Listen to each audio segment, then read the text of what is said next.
I think many people are aware of the positions that you held and how important these positions are, but it's maybe hard to imagine what that work actually looks like, since it's very distant from the everyday reality of most people. So to start, and I know this is difficult, but I wanted to ask if you could try to describe what your day in the life looked like if you look back at the time when you were a four-star general in the US Army and then a director at the CIA afterwards. Well, it would be an understatement to say that all of those positions, because of course the four-star positions, each of those was in combat, command of the war in Iraq, then the Greater Middle East, U.S. Central Command, then Afghanistan, and then of course the CIA. And the demands were obviously very considerable. In truth, though, I think what you were always conscious of in a position like that, at least I was the enormous privilege that you had to be leading a mission that's larger than self. In some cases, was perhaps the most important overseas military effort the U.S. was pursuing. The responsibilities for America's sons and daughters, those of coalition countries and our partners and so forth. So, again, the magnitude of the mission, the problem, the challenge was very, very evident and obvious. The pressure is enormous. The experience on many days, particularly again in Iraq, where the levels were just so high and the casualties were so substantial, and the loss of life, civilian life, due to suicide bombings. I remember one day there were over 150 civilians killed in 3 separate suicide vest attacks in Baghdad markets alone. And that experience can only be described as grinding. You're right at the edge of your physical capability in terms of the extent of the day. I mean, we determined that I had to have at least 6 hours of sleep a night, at least. And if you get a little bit more than that, but anything less than that over a sustained period, keep in mind, you don't get to sleep in on the weekends. It's a 7-day-a-week endeavor. You don't get a break. I would go back to the United States periodically, but it was always to testify before Congress. It wasn't for vacation. So the nature of the experience, again, can only be described, particularly in the tough times. And the bulk of the surge in Iraq was tough, although toward the final 6 months or so, it was so obvious that it was succeeding. Eventually we drove violence down by nearly 90% in the 18 months that we had additional forces. That was a 19 and a half month tour for me.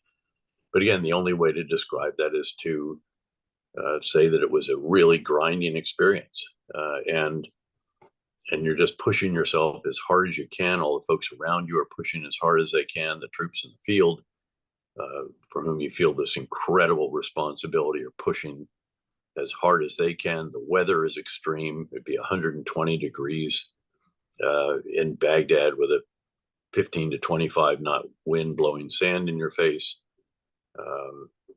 Winters were excruciating in Kabul. All of this, again, it's tough. It's hard. But as I said in the speech when I took command in Baghdad, took command of the surge,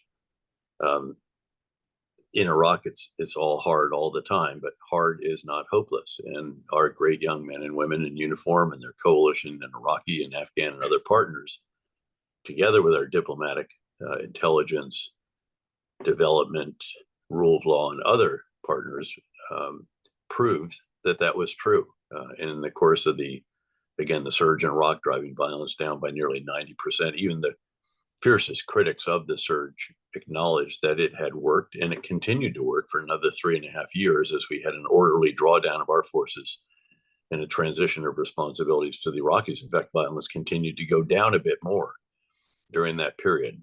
Afghanistan was different, but it was a different theater. And I had pointed out to Secretary of Defense Rumsfeld years earlier as a 3-star when he asked me to do an assessment of the situation in Afghanistan on the way home from my 3-star tour in Iraq. Keep in mind, I was a 2-star, 3-star, 4-star in Iraq, then 4-star for the whole region, then 4-star in Afghanistan. But I did an assessment on my way home in 2005 And I came back and I said that Afghanistan was going to be the longest of the long wars, because all the factors there were just so much more challenging, frankly. Most significantly, of course, the sanctuaries that the Afghan Taliban and their partners in the insurgency, the Haqqani network, had in neighboring Pakistan. Something that was maddening, infuriating, really, because they refused to do anything about it and wouldn't let us do much about it either. Nothing, in fact, to the Afghan Taliban who were in Baluchistan. Um, so, again, it's just very, very tough, but you're conscious of the extraordinary responsibility and the importance of the mission that has been entrusted to you. I mean, there is one person at the top of these kinds of endeavors, and to do that even once is the greatest of privileges. To do it twice, to command two wars at their height, really was quite extraordinary, and I'll always be grateful for that. Although I'd certainly wish that we hadn't had to have that at all. If things could have gone perfectly along the way, I'd have been happy to continue it just sort of good old peacetime soldiering.